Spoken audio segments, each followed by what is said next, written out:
What's up guys, it's been a while. I'm here to make a video on cab flips. Got a request on Facebook after I posted a flat ground one.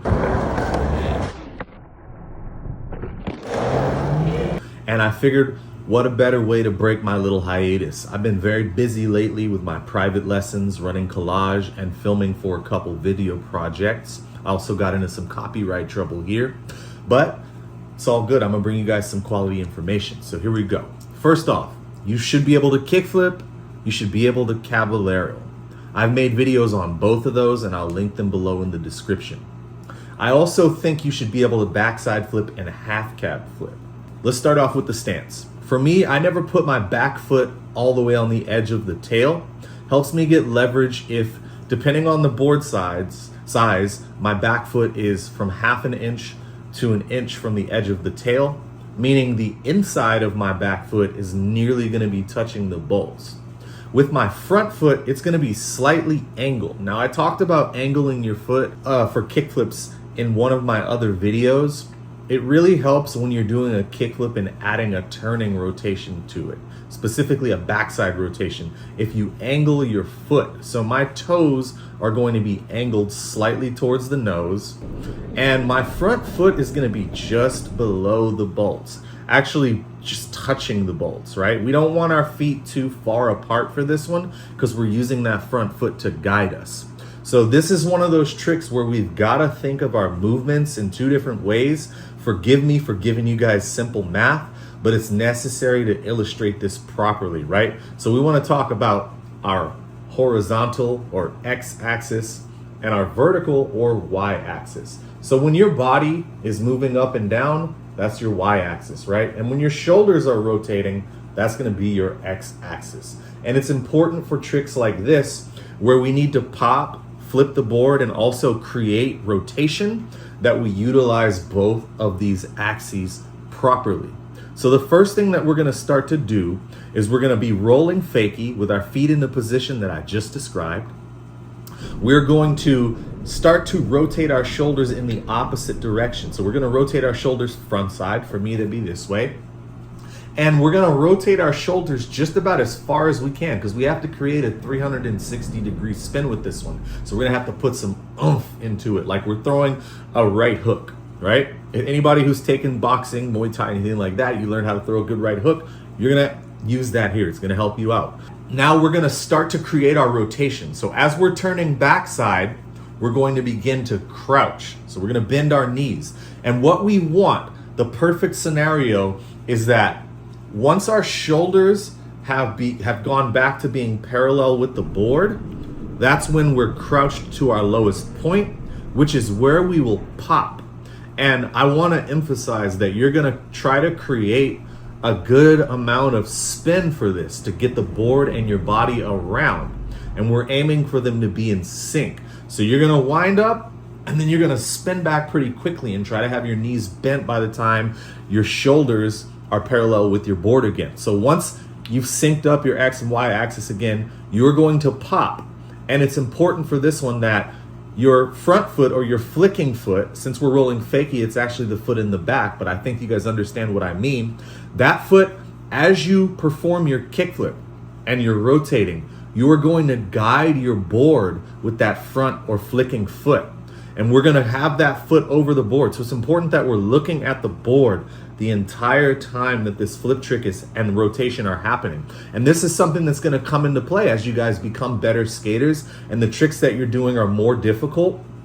I've talked about this in pretty much every video, but you have to be looking at your feet while you're performing these maneuvers. And that becomes more and more important as you're doing more and more difficult tricks because you actually have to be able to see what's going on. So we've rotated, we've turned back, we've synced up our bodies and the board, we've popped, we've flicked our front foot and are using it to guide our board around in that 360-degree motion. So as the board's flipping, we're waiting to see grip tape, right?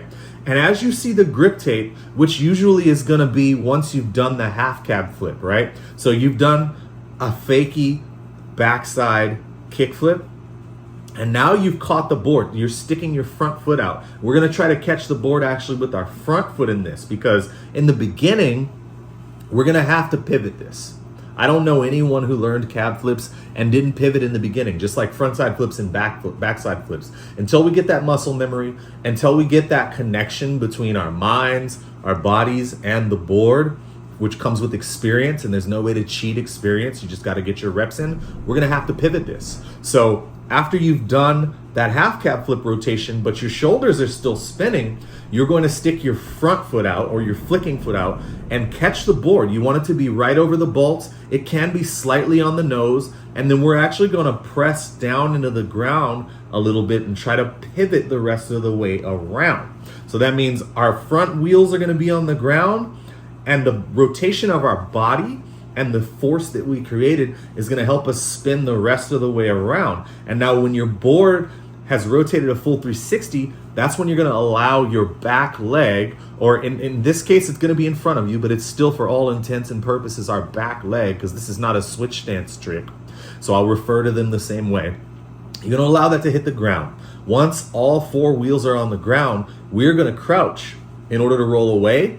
And sometimes what's helped me, your head doesn't continue rotating the whole way. So when you land, your head's going to be slightly turned. All you're going to do is bring your head to its normal position and look back at your feet. And that's going to allow you to catch your balance. And what we want to do with this trick to get better and better at it and rotate it closer to a full 360 is we're going to constantly be trying to finish more of the rotation in the air before we pivot.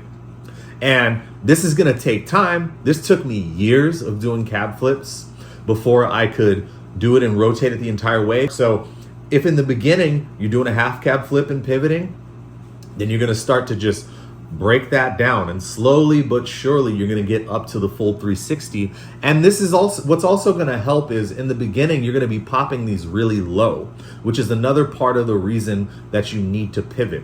But the more experience you get with this, you're going to be able to have some confidence, and you're going to be able to pop higher when you're doing this trick. That's going to allow you to rotate more as well.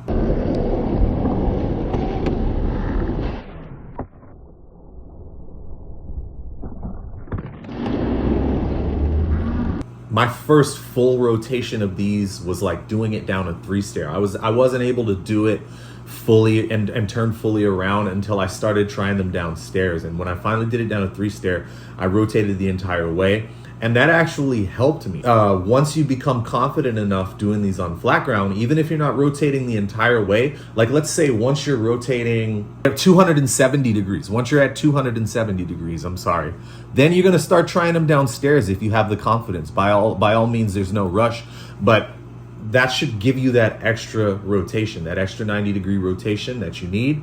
And then once the stairs give you that confidence, you're gonna start trying to turn it the entire way when you're doing it on flat ground. And that comes with confidence and pop. That's about it for this trick. It is a difficult one, but it's not impossible. Obviously, there's people doing cab flips into back lip slides on handrails nowadays. Sky's kind of the limit with the progress that you young guys are making with skateboarding, which I'm fortunate enough to still be skating and still be watching you guys progress the sport farther than I can go with my mangled up old body. But I'm happy to watch it, and I'm happy to help some of you guys learn these tricks. Let me know down in the comments which tricks you'd like me to cover next. It was about a 2-month break between me making a video, but I'm gonna try to not let that happen again, even if these aren't monetized.